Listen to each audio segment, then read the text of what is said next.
총소리가 등 뒤에서 울렸고 저는 얼어붙은 두만강 위를 맨발로 달리고 있었습니다.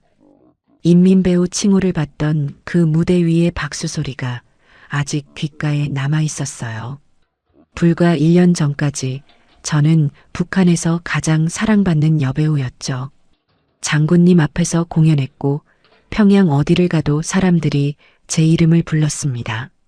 외교관인 아버지, 음악대학 출신 어머니, 누구도 부러울 것 없는 삶이었어요. 그런데 어느 날 공연장 객석에서 누군가 한마디를 내뱉었습니다. 간첩의 딸이라고요. 그 한마디에 무대가 무너졌고 제 인생의 모든 것이 사라져버렸어요. 보이부가 들이닥쳤고 저는 트럭에 실려 산속으로 끌려갔습니다. 그곳에서 저는 인간이 인간에게 할 수 있는 가장 끔찍한 일들을 겪었어요. 그런데 진짜 충격적인 건 아버지를 간첩으로 몰아넣은 사람의 정체였습니다. 지금부터 그 이야기를 시작하겠습니다. 평양의 가다를 찾아주셔서 감사합니다. 구독과 좋아요는 자유를 향해 위험을 감수한 탈북민에게 힘이 됩니다. 그럼 이야기 시작합니다. 저는 그날도 무대 위에 서 있었습니다. 평양 대극장, 3,000석이 넘는 객석이 가득 찬 그곳에서 조명이 저를 비추고 있었어요. 심장이 뛰었지만 떨리지는 않았죠. 수백 번 올랐던 무대였고 수천 번 받았던 박수였으니까요. 제 이름은 리설아, 조선민주주의인민공화국이 낳은 인민배우였습니다. 28살, 저는 이 나라에서 가장 사랑받는 여자였어요. 막이 오르면 저는 다른 사람이 되었습니다. 혁명의 어머니가 되기도 했고 조국을 위해 목숨을 바친 여전사가 되기도 했어요. 무대 위에서 제가 눈물을 흘리면 객석의 3,000명이 함께 울었죠.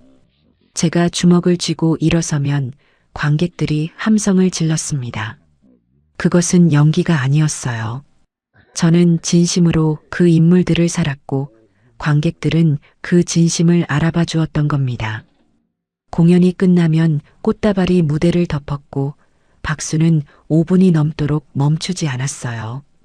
인민배우라는 칭호를 받던 날을 아직도 잊지 못합니다.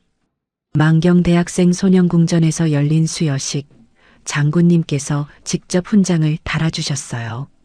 제 손이 떨렸고 눈물이 멈추지 않았죠. 장군님께서 고개를 끄덕이시며 조선의 자랑이라고 말씀하셨을 때 저는 세상을 다 가진 기분이었습니다. 아니, 실제로 다 가진 거나 마찬가지였어요. 평양 중심부에 배정받은 넓은 아파트, 전용 차량, 특별 배급. 이 나라에서 저만큼 가진 여자는 손에 꼽을 정도였죠. 공연이 없는 날이면 저는 평양 거리를 걸었습니다. 대동강변을 따라 천천히 산책하면 사람들이 저를 알아보고 다가왔어요. 설아동무, 지난 공연 정말 감동이었습니다. 하고 인사하는 사람들. 아이들이 뛰어와 제 손을 잡고 어머니들이 먼 발치에서 고개를 숙여 인사했죠. 저는 그 모든 것이 당연하다고 생각했습니다. 제가 열심히 노력한 결과이고 당과 조국이 저에게 내려준 영광이라고 믿었어요. 무대 뒤에서도 저는 늘 중심이었습니다. 동료 배우들이 저를 따랐고 연출가들이 저의 의견을 물었어요. 새로운 작품이 기획되면 가장 먼저 대본이 제 손에 들어왔죠. 주연은 언제나 제 몫이었고 그것을 의심하는 사람은 아무도 없었습니다. 저는 이 자리가 영원할 거라고 믿었어요. 아버지도 어머니도 동료들도 모두 같은 말을 했죠. 설아야, 너는 조선의 보물이다. 그 말을 의심한 적이 단 한 번도 없었습니다. 밤이면 넓은 아파트 거실에 앉아 대본을 읽었어요. 창밖으로 평양의 불빛이 드물게 반짝였고 고요한 밤 공기 속에서 대사를 중얼거렸죠. 그때의 저는 내일도 모레도 이 무대가 계속될 거라고 확신했습니다. 28회 동안 쌓아 올린 모든 것이 단 하루 만에 무너질 수 있다는 사실을 저는 상상조차 하지 못했어요. 무대 위의 조명은 그렇게 찬란했고 저는 그 빛 속에서 아무것도 보지 못하고 있었던 겁니다. 저의 아버지 리광수는 외교관이었습니다.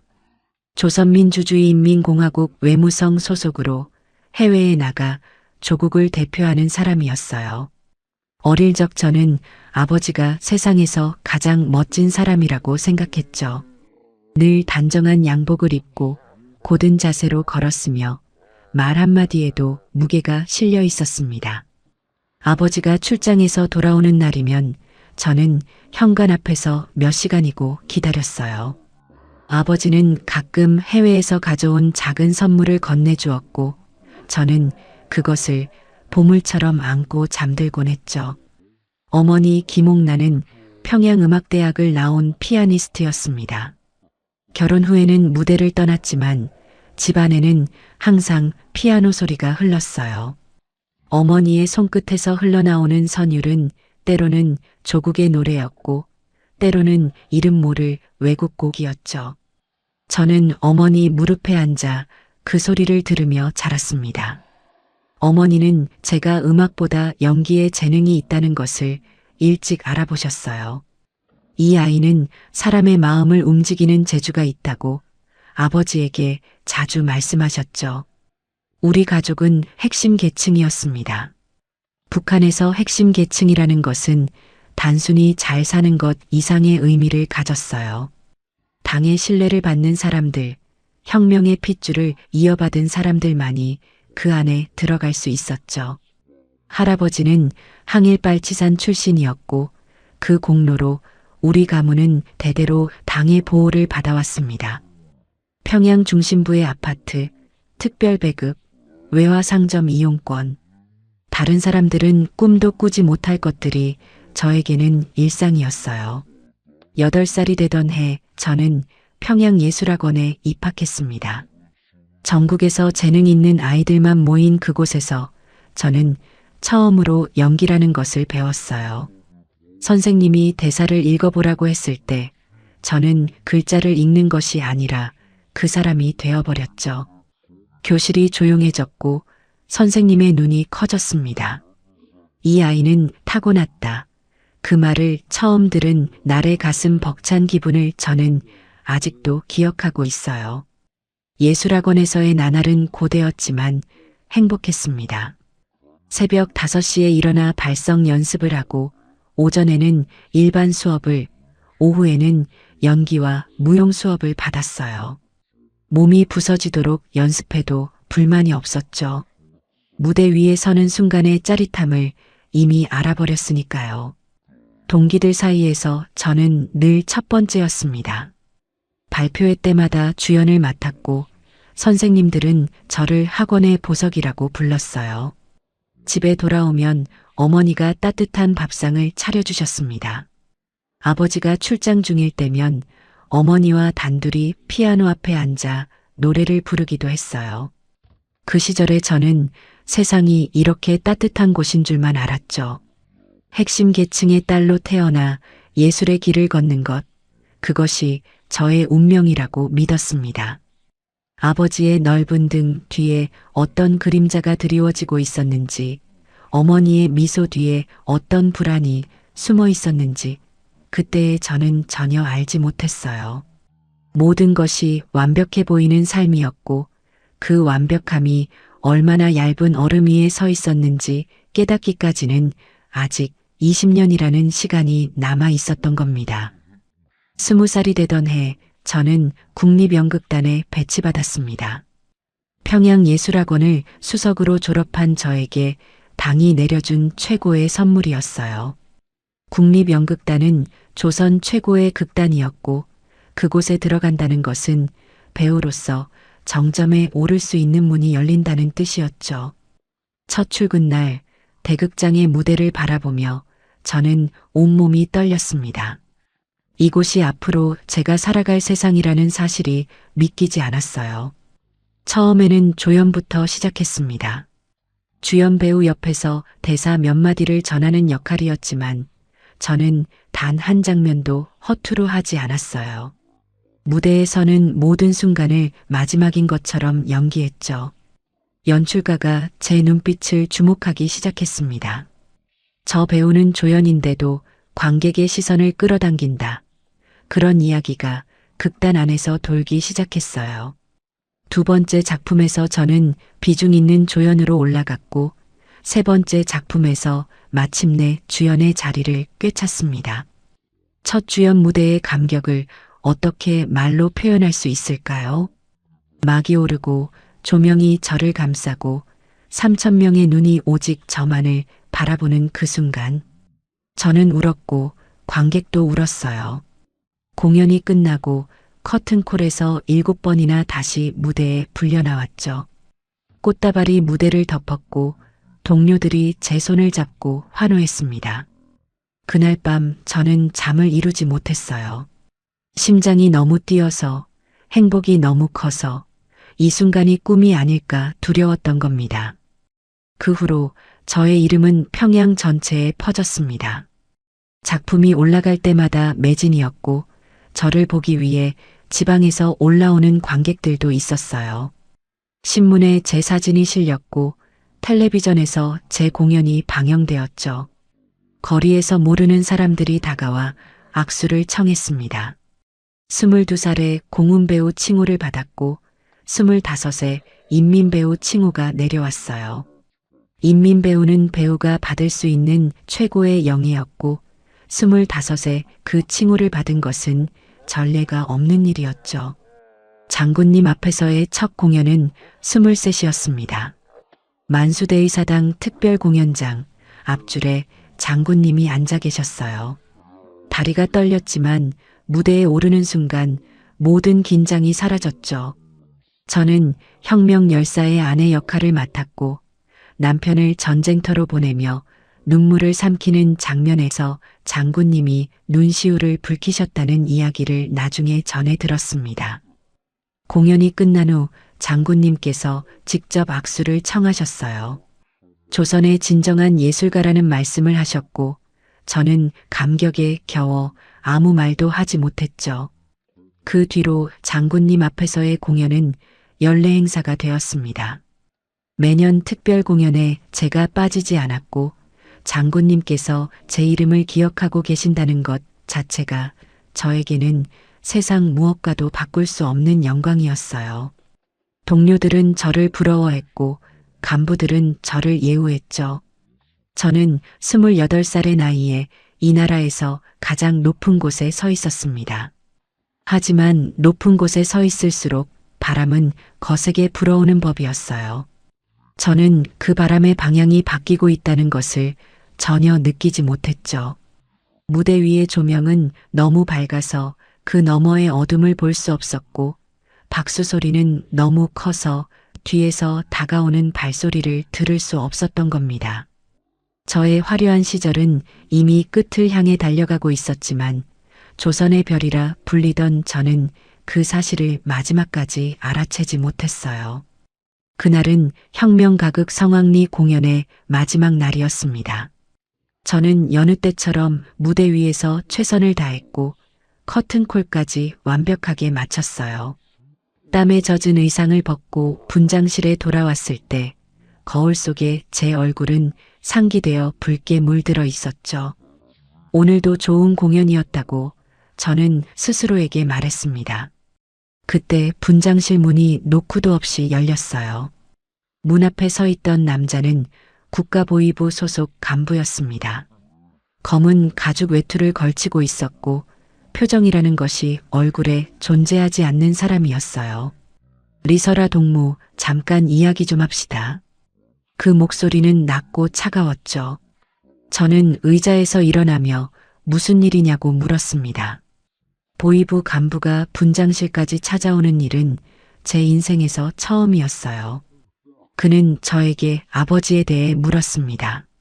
리광수 동무의 최근 활동에 대해 알고 있는 것이 있느냐고요. 저는 고개를 갸웃거렸어요. 아버지는 외교관이었고 당의 임무를 수행하는 충실한 일꾼이었으니까요. 무슨 말씀인지 모르겠다고 대답했더니 그는 잠시 저를 빤히 쳐다보았습니다. 그 눈빛 속에 뭔가 읽을 수 없는 것이 담겨 있었어요. 알겠습니다. 오늘은 여기까지만 하죠.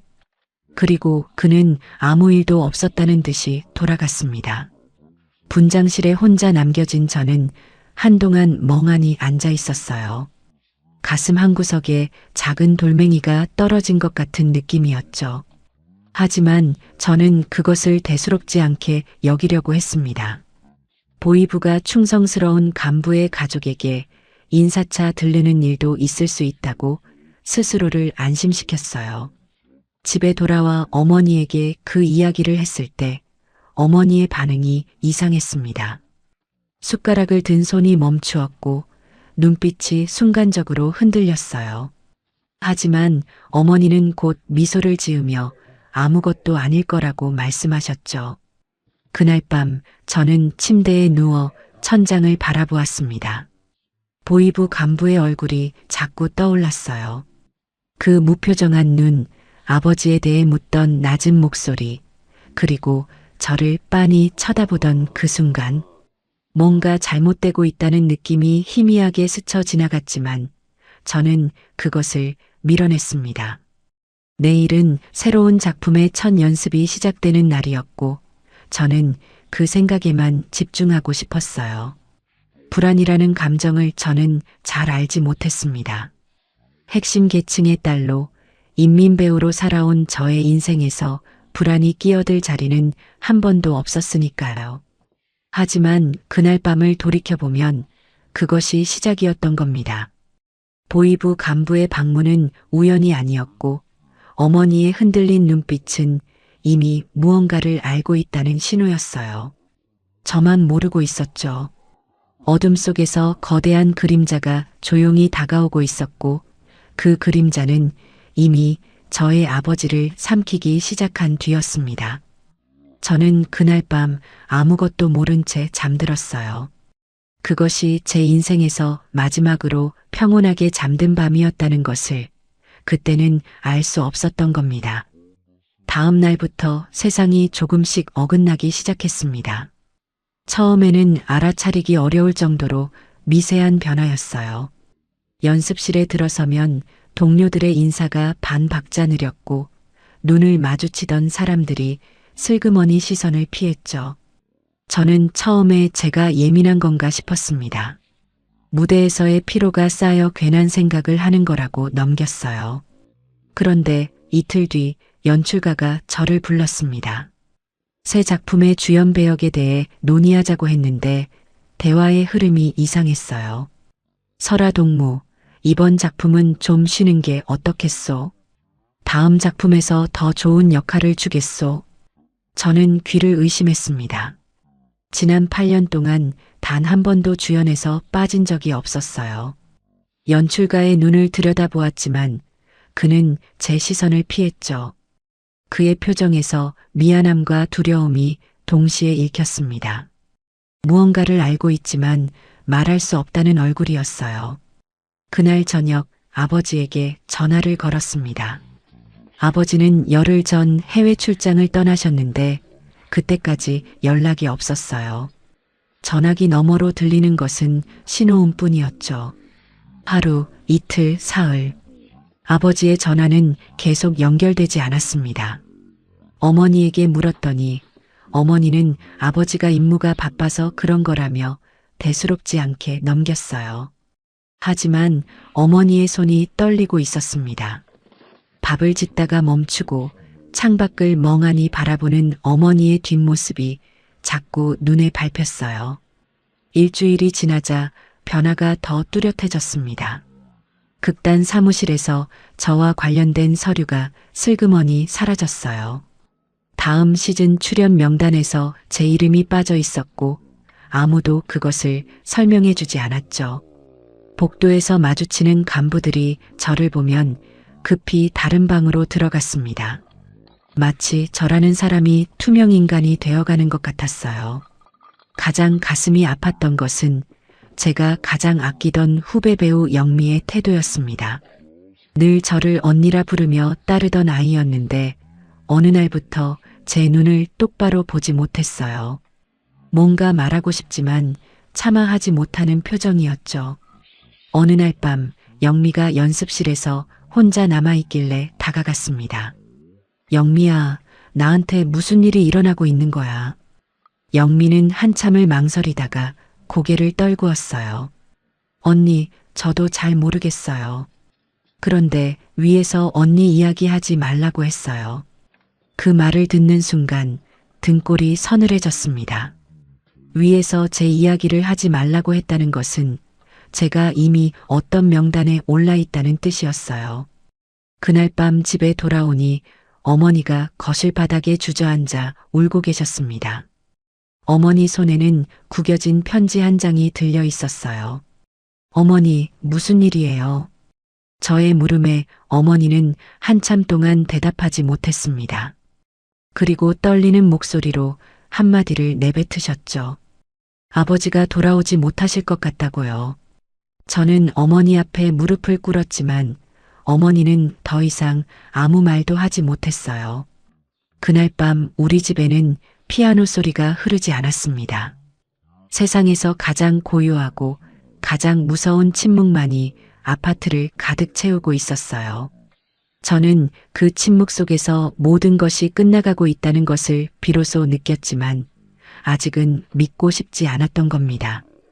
어머니가 눈물을 흘린 그 다음 날에도 저는 무대에 올라야 했습니다. 마지막 공연이라는 것을 그때는 몰랐어요. 아침에 눈을 떴을 때 어머니는 이미 부엌에서 밥을 짓고 계셨죠. 부은 눈을 감추려는 듯 고개를 숙이고 계셨지만 저는 다 보았습니다. 어머니, 괜찮으세요? 저의 물음에 어머니는 돌아보지 않은 채 오늘 공연 잘하고 오라는 말만 하셨어요. 그 목소리가 유난히 가늘었던 것을 저는 지금도 잊지 못합니다. 대극장에 도착했을 때 공기가 달랐습니다. 평소라면 분장실에서 동료들이 웃고 떠들었을 텐데 그날은 누구도 말이 없었어요. 분장사가 제 얼굴에 화장을 올리면서도 눈을 마주치지 않았죠. 저는 거울 속 제 얼굴을 바라보았습니다. 인민배우 리설아, 조선의 별. 그 화려한 이름이 이제 마지막이 될 수도 있다는 불길한 예감이 가슴 깊은 곳에서 올라왔어요. 하지만 저는 그것을 억눌렀습니다. 무대에 서면 모든 것이 괜찮아질 거라고, 무대만이 저를 지켜줄 수 있다고 믿었으니까요. 막이 올랐습니다. 조명이 저를 비추었고 3천석의 객석이 어둠 속에 펼쳐져 있었어요. 저는 숨을 깊이 들이마시고 첫 대사를 내뱉었죠. 목소리가 극장 전체를 가득 채웠고 그 순간만큼은 모든 불안이 사라졌습니다. 저는 연기 속으로 빠져들었어요. 혁명 열사의 딸 역할, 조국을 위해 모든 것을 바치는 여인의 이야기. 아이러니하게도 그날의 대사 하나하나가 저의 현실과 겹쳐지고 있었죠. 아버지를 잃을지도 모른다는 두려움이 연기에 실렸고 관객들은 그것을 진정한 감동으로 받아들였습니다. 이 막이 거의 끝나가던 그 순간이었어요. 저는 무대 중앙에서 독백을 하고 있었습니다. 조국이여, 이 한 몸 바쳐 지키겠나이다. 그 대사를 외치는 순간 객석 어딘가에서 웅성거림이 들려왔어요. 처음에는 작았습니다. 하지만 그 소리는 점점 커졌고 저는 대사를 이어가면서도 귀를 기울이지 않을 수 없었죠. 그리고 그 소리가 또렷하게 제 귀에 닿았습니다. 간첩의 딸이라고 누군가가 말했어요. 세상이 멈췄습니다. 입이 열려 있었지만 소리가 나오지 않았어요. 다리에서 힘이 빠져나갔고 무대 바닥이 흔들리는 것 같았죠. 조명이 너무 밝아서 객석의 얼굴들은 보이지 않았지만 그 웅성거림은 점점 파도처럼 퍼져나가고 있었습니다. 간첩의 딸. 그 세 글자가 귓속에서 메아리 쳤어요. 아버지의 얼굴이, 어머니의 눈물이, 동료들의 피하던 시선이, 연출가의 미안한 표정이 한꺼번에 밀려왔습니다. 모든 것이 연결되었어요. 모든 것이 이미 정해져 있었던 거라는 것을 그제야 깨달았죠. 공연이 끝나기도 전에 무대 뒤가 소란스러워졌습니다. 검은 외투를 입은 남자들이 대기하고 있었어요. 보이부였습니다. 저는 무대 위에서 마지막 대사를 마치지 못한 채 막이 내려오는 것을 지켜보았죠.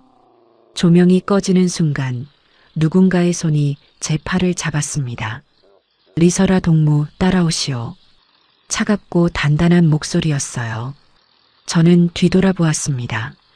분장실 쪽에서 동료들이 벽에 붙어서서 저를 바라보고 있었지만 아무도 다가오지 않았어요. 아무도 제 이름을 부르지 않았습니다.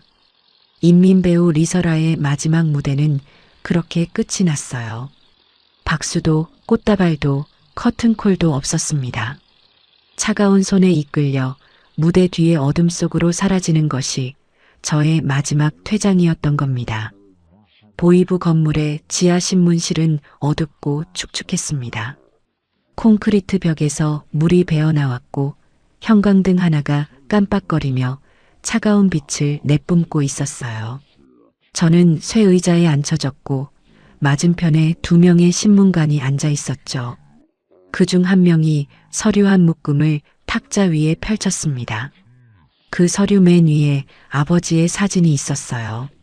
리광수, 조선민주주의인민공화국 외무성 소속 외교관, 남조선 괴뢰 정보기관과 내통한 간첩 혐의. 저는 그 글자들을 읽으면서 눈앞이 캄캄해졌습니다. 신문관이 차가운 목소리로 물었어요. 아버지의 반역 행위에 대해 알고 있었느냐고요. 저는 고개를 세차게 저었습니다. 거짓말입니다. 우리 아버지는 그런 사람이 아닙니다. 제 목소리가 신문실에 메아리 쳤지만 신문관의 표정은 미동도 하지 않았어요. 신문은 밤새 계속되었습니다. 같은 질문이 반복되었고 제 대답도 같았어요. 아버지는 간첩이 아닙니다. 저는 아무것도 모릅니다. 하지만 신문가는 이미 답이 정해진 질문을 하고 있었던 거였죠. 그들에게 중요한 것은 저의 대답이 아니었습니다. 이미 아버지의 유죄가 결정된 상태에서 저의 신문은 형식적인 절차에 불과했어요. 새벽이 되자 신문관 하나가 한숨을 쉬며 말했습니다. 리설아 동무, 동무의 아버지는 이미 자백했소. 그 말에 저는 숨이 멎는 것 같았어요. 자백이라는 단어가 제 머릿속을 깨부수었습니다. 아버지가 자백했다고요. 그것이 진실인지 거짓인지 판단할 수 있는 상황이 아니었어요. 이 나라에서 자백이라는 것이 어떤 과정을 거쳐 나오는지 저도 알고 있었지만 그 순간에 저는 어떤 생각도 할 수가 없었죠. 머릿속이 완전히 하얘졌습니다. 아버지의 웃는 얼굴이 떠올랐고 어릴 적 제 손을 잡고 대동강변을 걷던 아버지의 넓은 등이 생각났어요. 그 사람이 간첩이라니 저는 믿을 수 없었습니다. 하지만 믿든 믿지 않든 현실은 변하지 않았어요. 신문관이 서류를 내밀며 서명하라고 했습니다. 아버지의 반역 행위에 대해 인지하지 못했다는 진술서였어요. 떨리는 손으로 이름을 적었죠. 글씨가 제대로 써지지 않았습니다. 신문관이 서류를 거두어가며 말했어요. 동무도 알겠지만 반역자의 가족은 연좌제가 적용돼요. 연좌제. 그 단어가 제 심장을 관통했습니다. 이 나라에서 연좌제란 한 사람의 죄가 온 가족에게 돌아간다는 뜻이었어요. 아버지가 간첩으로 몰리면 어머니도 저도 같은 죄인이 되는 것이었죠. 핵심 계층에서 적대 계층으로, 인민배우에서 정치범으로 하루아침에 모든 것이 뒤집히는 것이 이 나라의 법이었습니다. 저는 신문실 바닥을 바라보며 멍하니 앉아 있었어요. 28년 동안 쌓아온 모든 것이 무너지고 있었지만 눈물조차 나오지 않았습니다. 두려움이 너무 크면 눈물도 나오지 않는다는 것을 그때 처음 알았어요. 신문실 문이 열리고 저는 밖으로 끌려 나왔습니다. 복도 끝에서 어머니가 서 계셨어요. 어머니의 얼굴은 하얗게 질려 있었고 입술이 파랗게 변해 있었죠. 우리는 서로를 바라보았지만 한마디도 할 수 없었습니다. 보이부원이 사이를 가로막았고 우리는 각각 다른 방으로 끌려 들어갔어요. 그것이 한동안 어머니를 본 마지막 순간이었죠. 어머니의 눈에 담긴 공포와 절망이 아직도 제 눈앞에 선합니다. 그리고 저는 그때 깨달았어요. 아버지가 간첩인지 아닌지는 이제 중요하지 않다는 것을. 이미 국가가 결정을 내렸고 우리 가족의 운명은 정해져 버렸다는 것을 말이에요. 이틀 뒤 저와 어머니는 군용 트럭에 실렸습니다. 새벽 3시 아무도 보지 못하는 시간에 평양을 떠났어요. 트럭 뒷칸은 캔버스 천으로 덮여 있었고 안에는 무장한 경비병 4명이 우리를 감시하고 있었죠. 어머니와 저는 나무 벤치에 나란히 앉았습니다. 손목에는 거친 밧줄이 묶여 있었고 밧줄이 살을 파고들 때마다 저는 이것이 현실이라는 것을 실감했어요. 트럭이 평양 시내를 빠져나갈 때 캔버스 천 사이로 평양의 불빛이 스쳐 지나갔습니다. 대동강의 야경, 제가 산책하던 그 길, 제가 공연하던 대극장의 지붕이 멀어지고 있었어요. 저는 그 불빛들을 눈에 담으려고 했지만 시야가 흐려졌죠. 눈물 때문이 아니었습니다. 밤이 너무 어두웠고 평양은 너무 빠르게 사라져갔어요. 28년 동안 살았던 도시가 마치 처음부터 존재하지 않았던 것처럼 어둠 속으로 녹아들었습니다. 도로는 점점 험해졌어요. 포장이 끊기고 자갈길이 시작되면서 트럭이 심하게 흔들렸죠. 어머니가 제 어깨에 기대셨습니다. 어머니의 몸이 떨리고 있었어요. 추위 때문이 아니라 공포 때문이었죠. 저는 묶인 손으로 어머니의 손을 잡으려 했습니다. 겨우 손끝이 닿았을 때 어머니가 작은 목소리로 말씀하셨어요. 설아야, 미안하다. 저는 왜 어머니가 미안하다고 하시는지 이해할 수 없었습니다. 잘못한 것은 어머니가 아니었으니까요. 하지만 어머니는 그 한마디 뒤로 입을 다무셨고 트럭 안에는 엔진 소리와 자갈이 튀는 소리만 남았어요. 6시간을 달렸습니다. 날이 밝아올 무렵 트럭이 멈췄어요. 캔버스 천이 거치고 눈앞에 펼쳐진 광경에 저는 숨이 멎었죠. 산으로 둘러싸인 거대한 계곡, 그 안에 끝없이 이어지는 철조망과 감시탑, 회색빛 건물들이 줄지어 서 있었고 건물과 건물 사이를 회색 옷을 입은 사람들이 유령처럼 움직이고 있었습니다. 요덕 수용소, 정식 명칭은 제15호 관리소였어요. 이 나라에서 가장 두려운 이름 중 하나가 바로 눈앞에 있었던 겁니다. 트럭에서 끌려 내려진 저와 어머니는 수용소 입구의 사무실로 끌려갔습니다. 그곳에서 우리의 이름과 제목이 기록되었어요. 리설아, 반역자 리광수의 딸 연자재. 그 문장이 수용소 명부에 적히는 것을 저는 눈앞에서 지켜보았죠. 간수가 저를 위아래로 훑어보더니 비웃었습니다. 인민배우라며 여기서는 다 소용없는 것이라고요. 그리고 우리에게 회색 수인복이 던져졌어요. 분장실에서 화려한 의상을 걸치던 손으로 저는 거칠고 낡은 수인복을 입었습니다. 천이 피부에 닿을 때마다 거슬렸고 사이즈가 맞지 않아 어깨에서 흘러내렸어요. 거울은 없었지만 어머니의 눈에 비친 제 모습이 보였습니다. 어머니가 입술을 깨물었어요. 저는 고개를 돌렸죠. 서로의 모습을 차마 바라보기가 너무 힘들었으니까요. 수용소의 배치가 끝나고 저와 어머니는 같은 막사에 배정받았습니다. 좁은 방에 12명이 함께 자는 곳이었어요. 나무 판자 위에 얇은 깔개 하나가 전부였고 벽 틈으로 바람이 들어왔죠. 저는 구석에 쪼그려 앉아 천장을 바라보았습니다. 불과 사흘 전까지 저는 평양 대극장의 무대 위에 서 있었어요. 3천 명의 박수를 받고 꽃다발에 둘러싸여 있었죠. 그런데 지금 저는 산속 수용소의 차가운 바닥 위에 앉아 있었습니다. 인민배우에서 정치범으로, 이 나라에서 가장 사랑받는 여자에서 가장 천한 죄인으로, 그 거리가 고작 사흘이었다는 사실이 저를 미치게 만들었어요. 밤이 깊어지자 어디선가 울음소리가 들려왔습니다. 어머니의 울음인지, 다른 수인의 울음인지, 아니면 제 자신의 울음인지 분간할 수 없었어요. 수용소에서의 첫 아침은 새벽 4시 반에 시작되었습니다. 쇠파이프를 두드리는 기상신호에 눈을 뜨면 5분 안에 밖으로 나가 줄을 서야 했어요. 늦으면 맞았죠. 첫날 아침, 저는 몸이 일어나지 않았습니다. 평양에서는 8시에 일어나 따뜻한 아침밥을 먹고 출근하던 사람이었으니까요. 간수의 고함 소리에 겨우 몸을 끌고 밖으로 나갔을 때 영하 20도의 새벽 공기가 폐를 찔렀어요. 아침 점호 후 노동이 시작되었습니다. 저에게 배정된 일은 산비탈에서 돌을 캐어 나르는 것이었어요.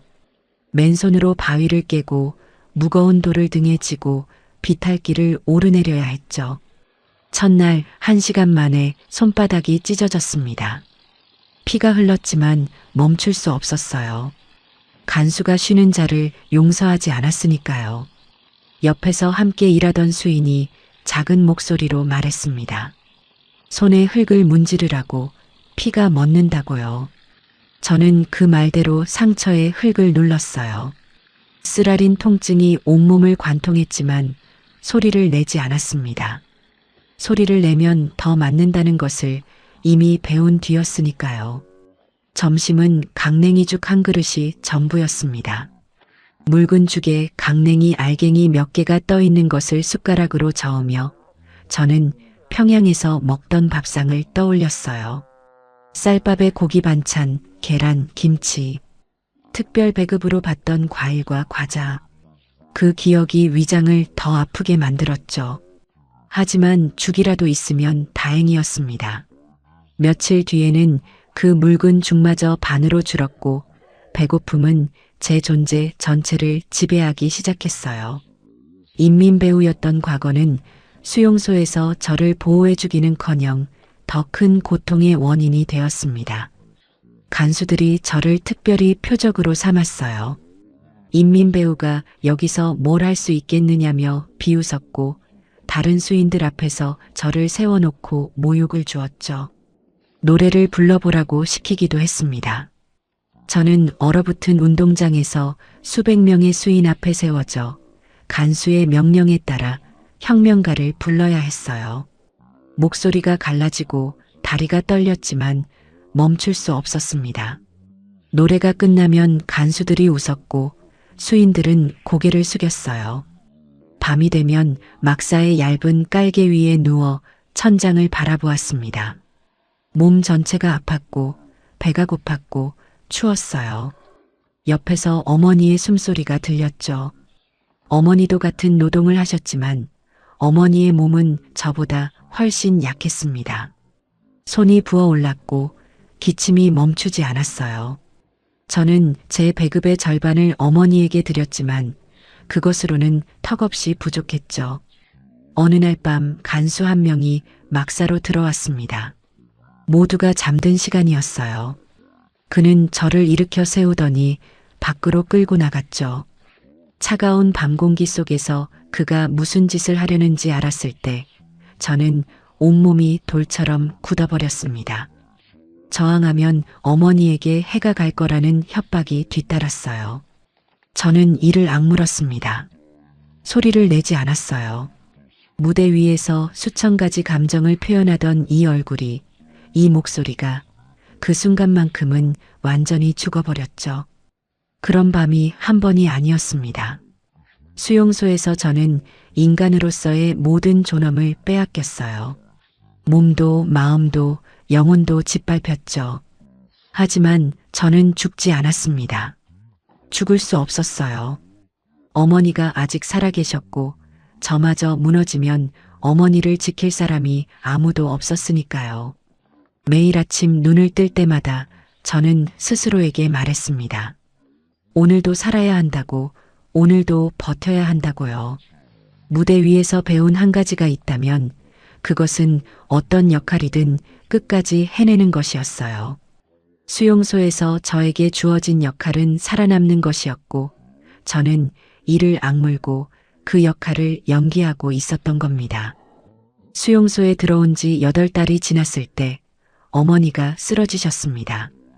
그날도 여느 때처럼 아침 노동에 나가셨는데 돌을 나르다가 갑자기 무릎이 꺾이면서 그대로 땅에 엎어지셨어요. 저는 비탈 위에서 그 장면을 보았고 돌을 내던지고 달려 내려갔죠. 어머니, 어머니. 제 목소리가 산비탈에 메아리 쳤지만 어머니는 대답하지 못했습니다. 간수가 소리쳤어요. 끌어내라고. 일하다 죽는 건 이곳에서는 흔한 일이라고요. 어머니를 막사로 옮겼습니다.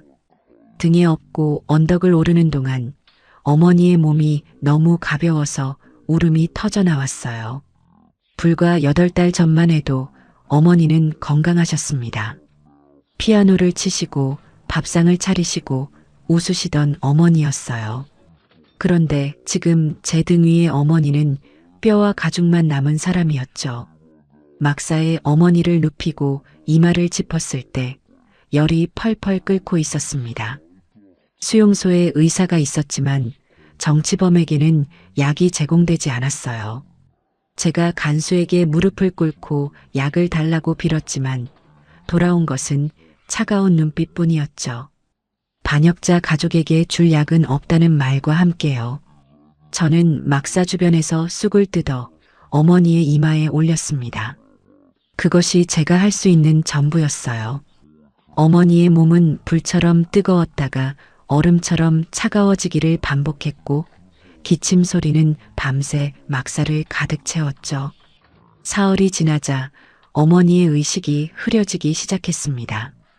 눈을 뜨셔도 저를 알아보지 못하는 시간이 늘어났어요. 설아야 하고 부르시다가도 금세 다른 사람의 이름을 부르셨죠.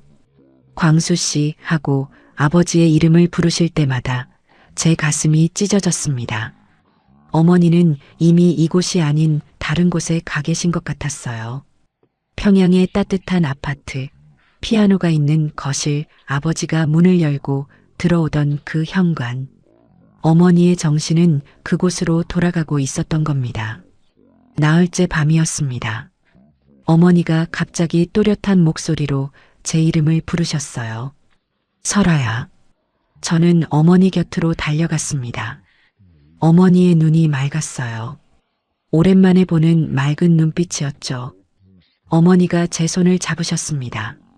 마른 손가락에 힘이 없었지만 그 손끝에 담긴 온기는 생생했어요. 어머니가 말씀하셨습니다. 설아야, 살아서 나가야 한다. 여기서 죽으면 안 된다. 반드시 살아서 이곳을 나가거라. 저는 고개를 저었습니다. 어머니, 무슨 말씀을 하시는 거예요? 같이 나가야죠, 같이요. 하지만 어머니는 미소를 지으셨어요. 평양에서 밥상을 차려놓고 저를 기다리시던 그 따뜻한 미소였습니다. 어머니는 저를 잘 키워서 행복했다고, 인민배우가 된 제가 자랑스러웠다고, 무대 위에 제가 세상에서 가장 아름다웠다고 말씀하셨어요. 그 한마디 한마디가 유언이라는 것을 저는 알면서도 받아들일 수가 없었죠. 어머니의 손에서 힘이 빠져나갔습니다. 눈이 천천히 감기셨어요. 어머니, 안 돼요, 어머니.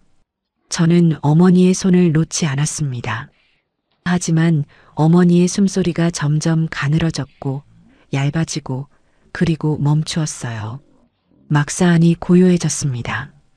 옆에 있던 수인들이 고개를 숙였고 아무도 말하지 않았죠.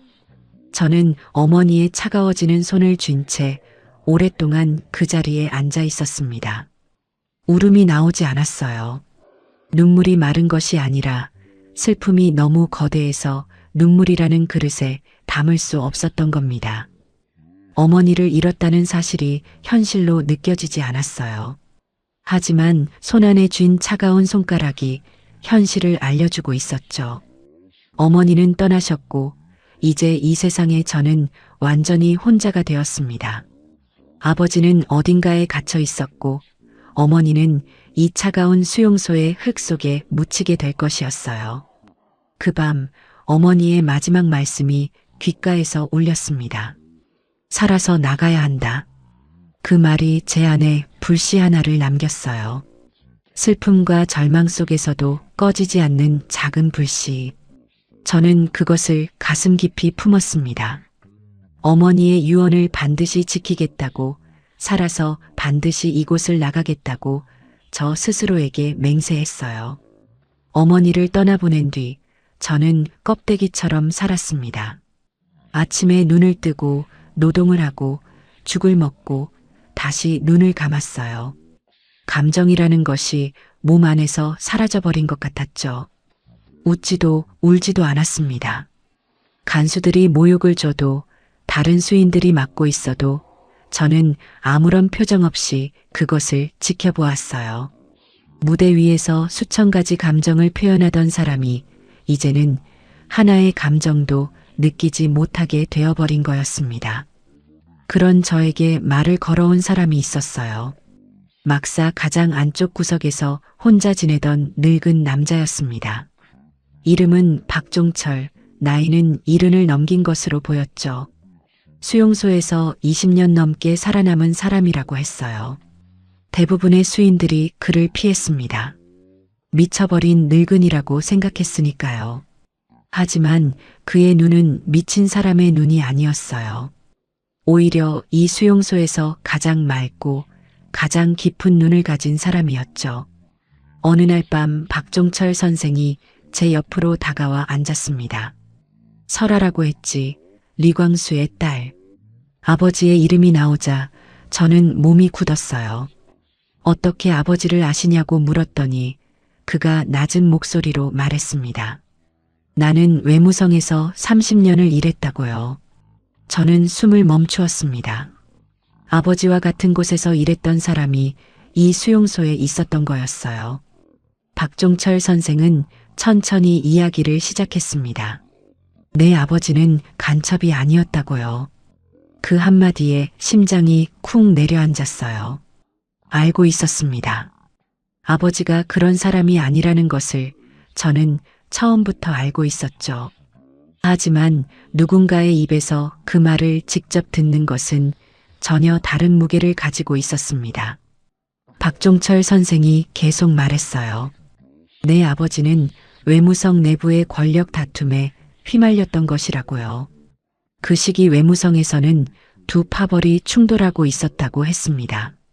아버지는 어느 쪽에도 서지 않았지만 그것이 오히려 양쪽 모두의 적이 되어버렸다고요. 아버지를 제거하면 한쪽이 유리해지는 상황이었고 그래서 간첩이라는 누명을 씌운 것이었어요. 증거는 조작되었고 자백은 강요된 것이었죠. 이 나라에서 한 사람을 없애는데 진실은 필요하지 않았습니다. 권력이 원하면 누구든 간첩이 될 수 있었고 누구든 사라질 수 있었어요. 저는 주먹을 쥐었습니다. 손톱이 손바닥을 파고들었지만 아프지 않았어요. 분노가 온몸을 불태우고 있었으니까요. 그런데 박종철 선생의 다음 말이 저를 완전히 무너뜨렸습니다. 내 아버지를 밀고 한 사람이 누구인지 아느냐고 물었을 때 저는 모른다고 대답했어요.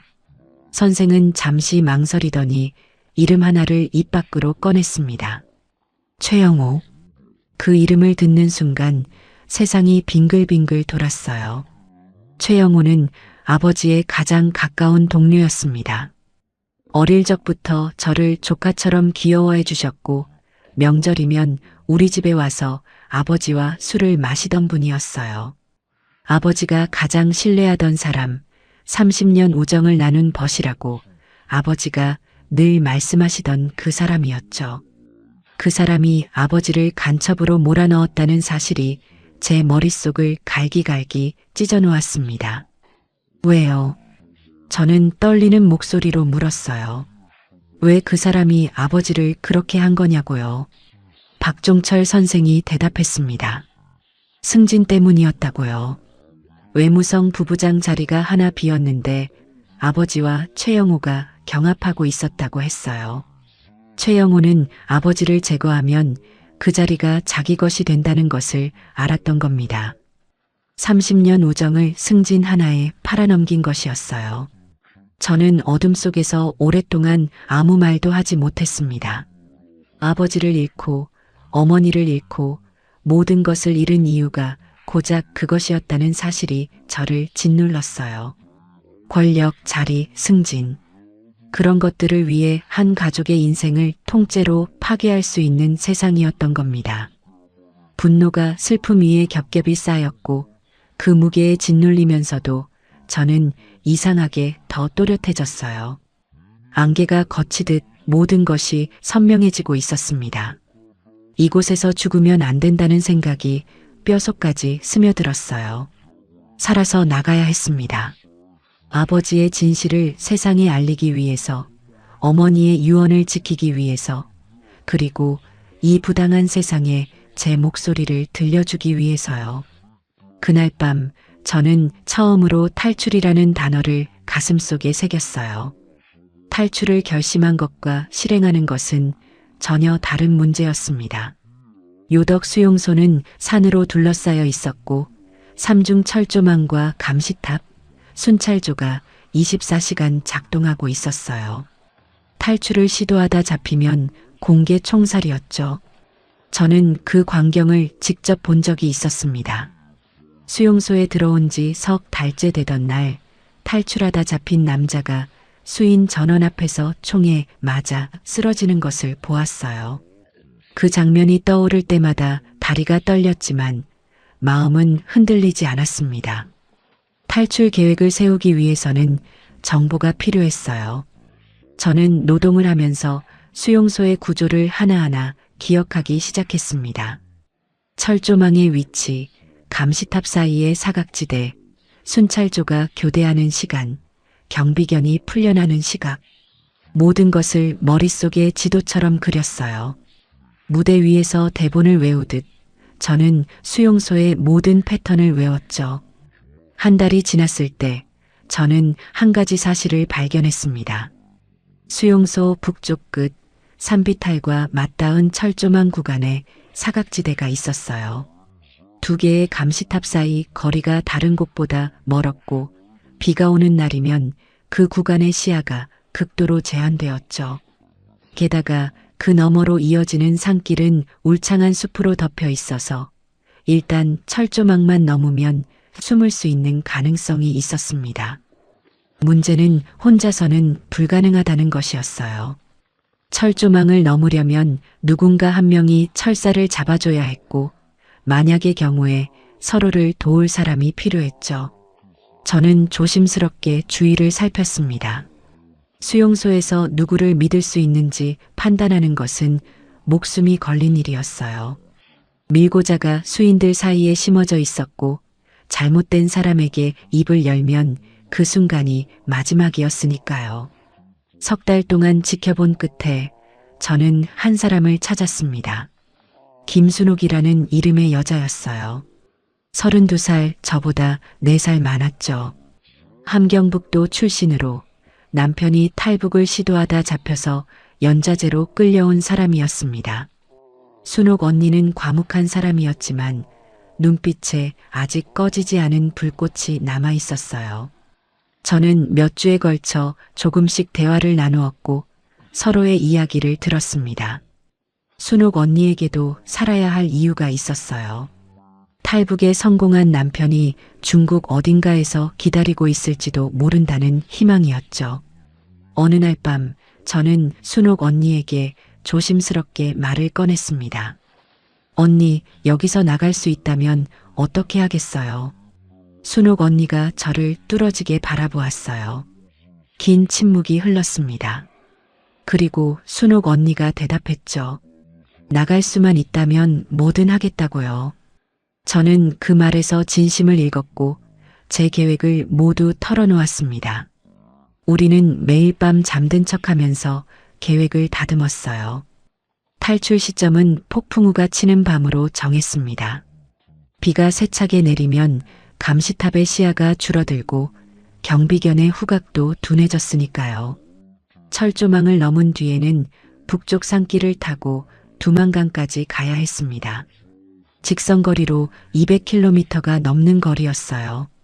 산길만 타면 열흘은 걸릴 거라고 예상했죠. 식량도 문제였습니다. 저와 순옥 언니는 맥기 배급에서 조금씩 강냉이를 빼돌려 숨겼어요. 굶주린 배를 더 굶기며 한 줌, 또 한 줌을 모았죠.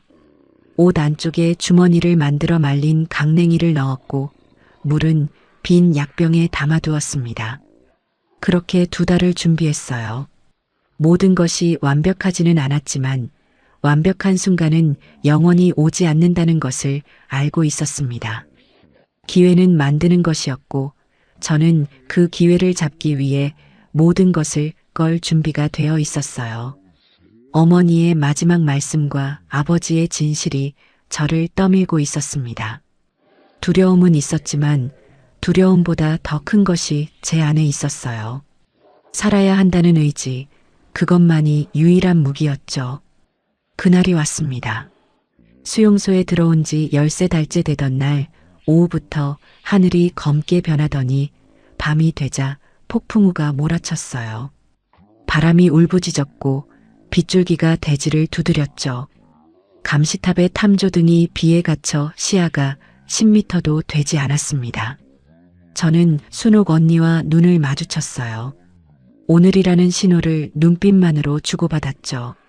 자정이 넘었을 때 막사의 모든 사람이 잠든 것을 확인했습니다.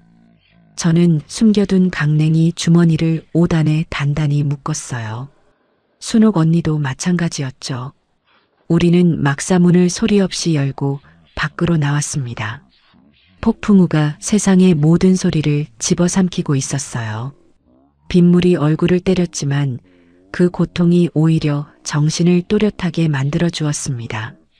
막사에서 북쪽 철조망까지 300m, 평소라면 10분이면 갈 거리였지만 순찰조를 피하면서 이동하려니 3배의 시간이 걸렸어요.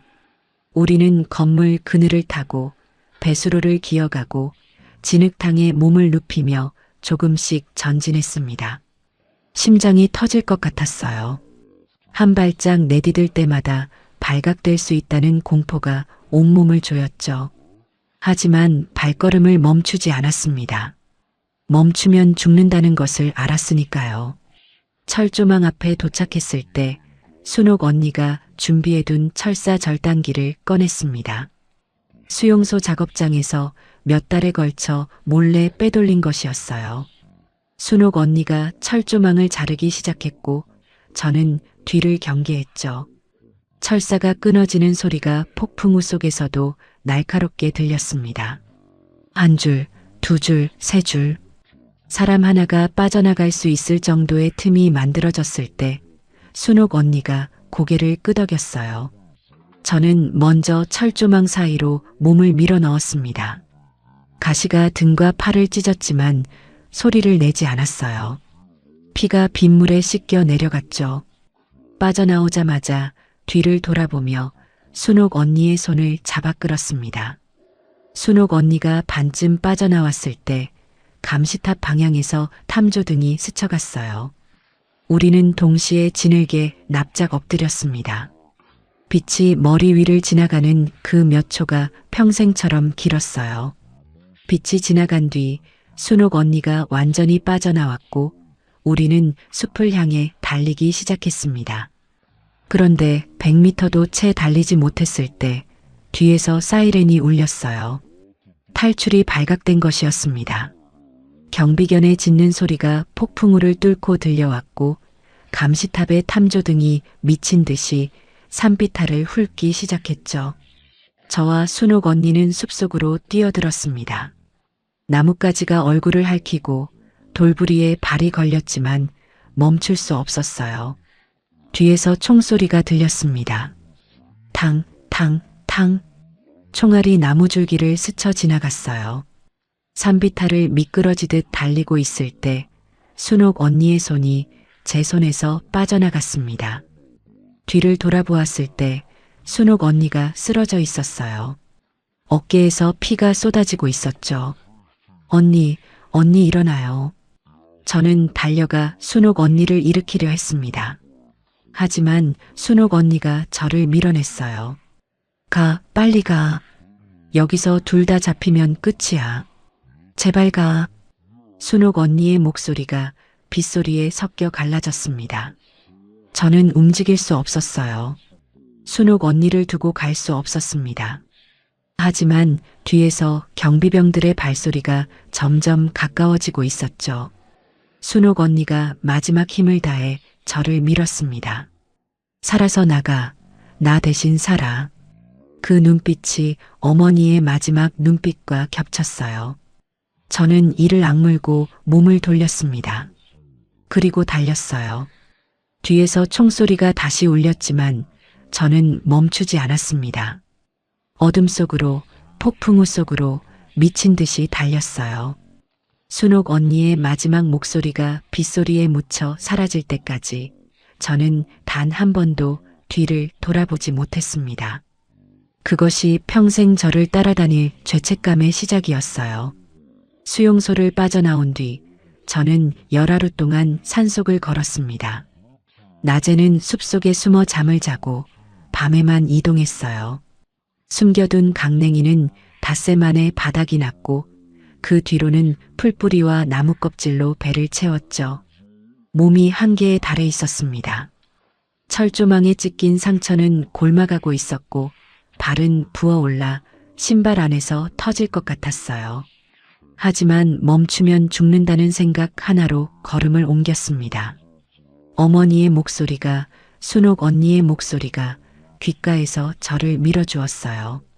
열하루째 밤 산길이 끝나고 넓은 평지가 나타났을 때 저는 멀리서 강의 윤곽을 보았습니다. 두만강이었어요. 달빛 아래 검은 물줄기가 유유히 흐르고 있었죠. 그것을 본 순간 다리에서 힘이 빠져 주저앉았습니다. 여기까지 왔다는 안도감과 저강을 건너야 한다는 공포가 동시에 밀려왔어요. 강 건너편은 중국이었습니다. 자유가 있는 곳이었어요. 하지만 그 자유와 저 사이에는 얼어붙은 강물과 국경 경비대의 총구가 놓여 있었죠. 강가까지 내려가는데 2시간이 걸렸습니다. 경비 초소를 피해 돌아가야 했고 인민군 순찰조의 이동 경로를 파악한 뒤에야 강둑에 닿을 수 있었어요. 강가에 도착했을 때 상류 쪽에서 경비 초소의 불빛이 보였습니다. 거기서 약 500m 떨어진 곳 갈대밭이 우거진 구간이 가장 안전해 보였어요. 저는 갈대 사이로 몸을 숨기며 강을 살폈습니다. 겨울이었지만 강이 완전히 얼지는 않았어요. 가장자리만 얼어붙어 있었고 중간 부분에는 검은 물이 흐르고 있었죠. 수심을 알 수 없었습니다. 하지만 선택의 여지가 없었어요. 뒤에서는 수용소의 추격이 계속되고 있었고 여기서 주저하면 잡히는 것은 시간 문제였죠. 저는 신발을 벗었습니다. 부어오른 발이 찬 공기에 닿자 통증이 올라왔지만 이를 악물었어요. 신발을 들고 가면 물에 젖어 무거워질 테니까요.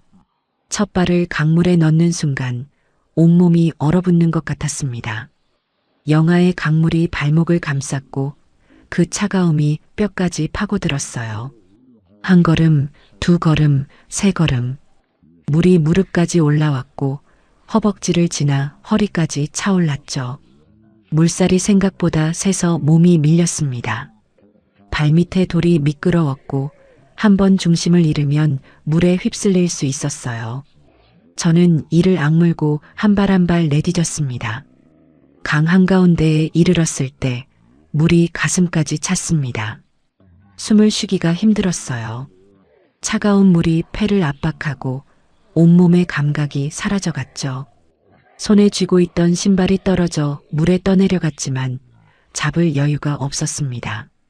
그때 뒤쪽 강둑에서 불빛이 움직이는 것이 보였어요. 순찰조였습니다. 손전등 빛이 강 위를 훑기 시작했죠. 저는 숨을 멈추고 물속에 몸을 낮추었습니다. 턱까지 물에 잠긴 채 미동도 하지 않았어요. 심장 소리가 물속에서도 울리는 것 같았습니다. 불빛이 제 머리 위를 스쳐 지나갔고 잠시 멈추었다가 다시 움직였어요. 지나간 것이었습니다. 다시 움직이기 시작했을 때 몸이 말을 듣지 않았습니다. 저체온증이 시작된 것이었어요. 손발의 감각이 완전히 사라졌고 다리가 물속에서 굳어가고 있었죠. 하지만 저는 한 걸음을 더 내디뎠습니다. 어머니의 얼굴이 떠올랐고 순옥 언니의 목소리가 들렸어요. 아버지의 진실이 저를 밀어주었습니다. 물이 허리까지 내려왔고 무릎까지, 발목까지, 그리고 마침내 발이 강 건너편의 흙을 밟았어요. 중국 땅이었습니다. 저는 강둑 위로 기어 올라갔고 젖은 흙 위에 엎드렸어요. 온몸이 떨렸습니다. 추위 때문인지 안도감 때문인지 그 모든 것이 한꺼번에 쏟아져 나왔죠. 얼어붙은 옷이 피부에 달라붙었고 이가 부딪히는 소리가 멈추지 않았어요. 하지만 저는 살아 있었습니다. 맨발로 피투성이로 반쯤 죽은 상태였지만 살아 있었어요. 뒤돌아보니 강 건너편 북한의 산이 어둠 속에 서 있었습니다. 저를 가두었던 그 땅이 강 하나를 사이에 두고 점점 멀어지고 있었어요. 저는 무릎이 꺾인 채로 젖은 땅 위에 엎드려 울었습니다. 소리내어 울 수는 없었어요. 아직 국경 근처였으니까요. 하지만 눈물은 멈추지 않았습니다. 그 눈물은 13달 동안 흘리지 못했던 모든 것이 한꺼번에 쏟아져 나온 것이었어요. 중국 땅을 밟은 뒤에도 저의 여정은 끝나지 않았습니다. 국경 근처에서 조선족 브로커를 만났고 그의 도움으로 중국 내륙으로 이동할 수 있었어요. 하지만 중국에서도 안전하지는 않았죠. 탈북자를 잡아 북한으로 송환하는 것이 중국 공안의 일이었으니까요.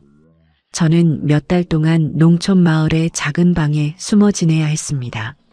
밖으로 나갈 수 없었고 창문도 열 수 없었어요. 수용소와 다른 형태의 감옥이었지만 이번에는 희망이라는 것이 함께 갇혀 있었죠. 브로커의 네트워크를 통해 동남아로 빠져나가는 루트가 잡혔습니다. 라오스를 거쳐 태국으로 그리고 한국 대사관으로. 그 과정은 또 다른 전쟁이었어요. 중국에서 라오스 국경을 넘을 때는 산속을 3일 밤낮으로 걸어야 했고 라오스에서 태국으로 넘어갈 때는 메콩강을 건너야 했죠. 또 강이었습니다. 두만강의 기억이 온몸을 짓눌렀지만 저는 다시 물속으로 걸어 들어갔어요. 이번에는 따뜻한 물이었지만 공포는 같았습니다. 태국 한국 대사관에 도착한 날 저는 대사관 로비 바닥에 주저앉았습니다. 대사관 직원이 달려왔고 한국말로 괜찮으시냐고 물었어요. 한국말이었습니다.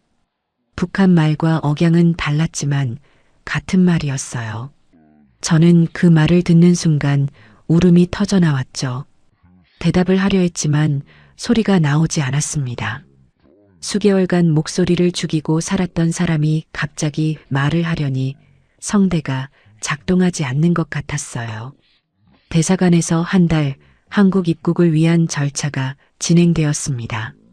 신원조사, 면담, 건강검진.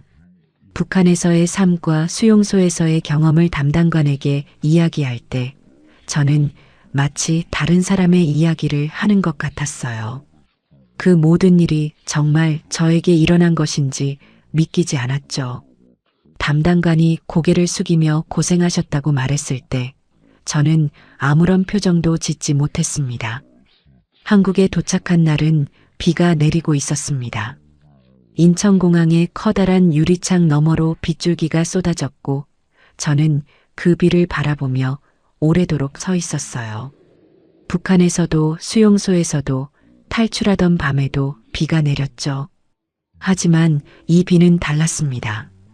이 비는 저를 쫓는 비가 아니라 저를 맞아주는 비였어요.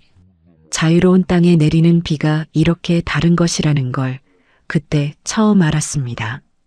정착시설에서의 나날은 또 다른 종류의 싸움이었어요. 자유가 주어졌지만 저는 자유로운 사람이 되는 법을 몰랐습니다.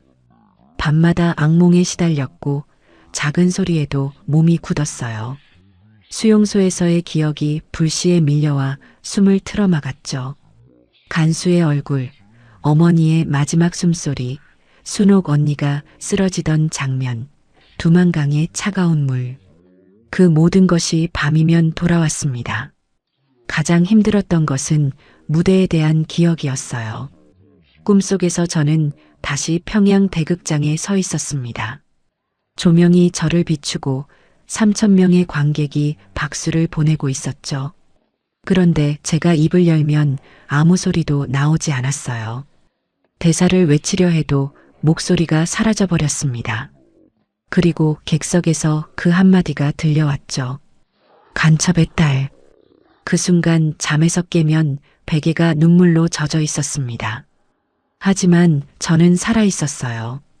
아버지가 간첩이 아니었다는 진실을 가슴에 품고 어머니의 유언을 지켜 살아남았습니다. 순옥 언니가 저 대신 남겨준 이 목숨을 허투루 쓸 수는 없었어요. 정착시설의 창문으로 한국의 도시가 보였습니다. 불빛이 쏟아지는 그 풍경이 아름다웠지만 제 마음속에는 아직 어둠이 남아 있었죠. 지금도 밤이면 그 무대가 떠오릅니다. 조명 아래 서 있던 28살의 저, 이 세상 무엇이든 가질 수 있을 것 같았던 그 순간이요. 하지만 저는 이제 압니다. 무대 위의 박수보다 더 중요한 것이 있다는 것을요. 살아있다는 것, 자유롭게 숨을 쉴 수 있다는 것, 내 이름을 내 목소리로 말할 수 있다는 것. 그것이 얼마나 거대한 것인지를 저는 모든 것을 잃고 나서야 깨달았어요. 아버지의 진실은 아직 세상에 알려지지 않았고 순옥 언니가 살아있는지도 모릅니다. 하지만 저는 여기서 멈추지 않을 거예요. 살아남은 사람에게는 책임이 있으니까요. 이 이야기를 전하는 것, 그것이 제가 살아남은 이유라고 믿고 있습니다.